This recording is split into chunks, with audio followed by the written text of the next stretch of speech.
Well, if you have fallen behind on your student loans, you are not alone. In fact, according to Wallet Hub, Missouri delinquencies jumped nearly 60% in the first quarter of this year, which took the #1 spot in our country. And now we know that people will be facing wage garnishments, something we have not seen in years. Jeff Sachs from Sachs Financial is here with us this morning to tell about all of this as well as talk about the market. But let's begin first of all with this student loan situation. What is going on in the state of Missouri? Well, that's a great question. I mean, there's a couple factors that could be happening. They've restarted collecting back payments. That could be part of it, but really it could also be that folks just haven't paid, didn't realize that they didn't have to pay, and they've gone months without that. Because those garnishments have started back up, it looks like it's an upswing. There's, like you said, 60% increase over the quarter for the first quarter in 2025. So that means thousands of people are now faced with either delinquencies or late payments. So what should people know about garnishments and what that will do to your financial ranking as well as your bank account right now? Right, it's not a good thing. So garnishment happens if you're in delinquency, and delinquency is 9 months or more behind in payments.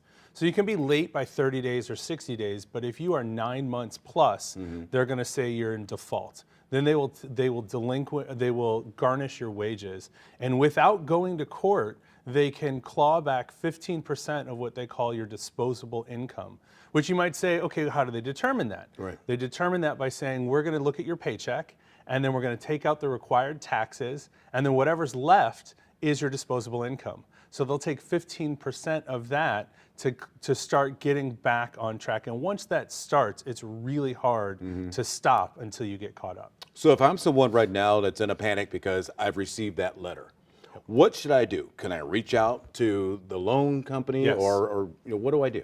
Yeah, so number one, don't ignore the letters, right? They're gonna send you letters. In some cases, they said they've been sending emails out. Respond to those. Make sure that you contact, if your loan is through Mohila here in Missouri, contact them, go on their website, go on studentaid.gov and check the status of your loan. Make sure to get those payments in. There is income-driven repayment programs that can reduce the payments down to almost zero depending on your overall income. And there is a one-time shot really, which is called the Fresh Start Initiative. If you have never done this before and you are delinquent or behind, you can fill out some paperwork with student aid and restart your loan payments. Okay. A lot of times we like to look at things and say, well, if I make somewhat of a payment, maybe then they'll give me some type of leeway and say, well, at least they're trying. Yep.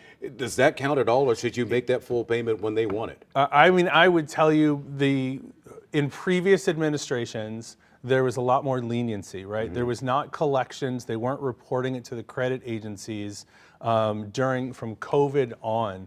And this administration with the new Department of Education has said, we want to make an effort to collect all of these student loans. So they have changed programs. They have actively gone after people that aren't paying. So I would say at the very least, pay what you can, but call somebody and talk about restructuring your loan. Communication is key, and acting now is also important too. Let's talk about the market. Okay. You said things are looking really good right now. I mean, when the Fed cuts interest rates, it usually gives a little gas on the fire that is the economy, which is causing the market to go up. So that is a great thing for all of us that have 401ks and IRAs and follow the market. It could also mean that inflation is ticking up, which is what we're seeing, and that can be a drag on the economy. So I would tell anybody, I have to be careful about what I say because I'm not giving advice, right? True. But I would say just keep an eye on it. If you've got all your money in the market and you have huge gains, we have clients that come in and say, I can't believe how well the market has been doing. Take a look and make sure you're comfortable with the amount of risk that you're taking in your overall retirement portfolio. Okay, there's so many questions to ask.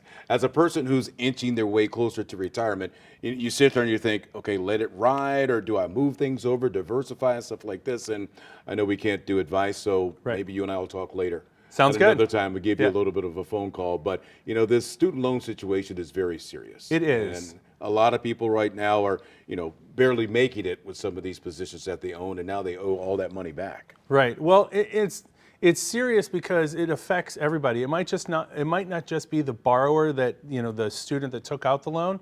A lot of times parents or grandparents co-sign on a loan. And when they do that and that goes in default, that garnishment could affect somebody that's in retirement on a fixed income, and the government can garnish your Social Security, they can withhold your tax refund, and obviously they can go after your paycheck. So it is very important to make sure that you stay on top of these things. Not only that, but it also affects your credit. Right. So they weren't reporting this to the credit agencies, but now they are. If you are late, it shows up as a late payment. But if you are delinquent, it could lower your credit score by 100 points or more, which could affect you getting a car loan, it could affect your mortgage, and in some cases, it could affect the job that you're applying for. Wow, okay, good to know, good to know. And if you do have some co-signers, please let them know if you have received any type of paperwork. Thank you so much for being here. My Appreciate pleasure. all your insight. Let's get over to Gary now.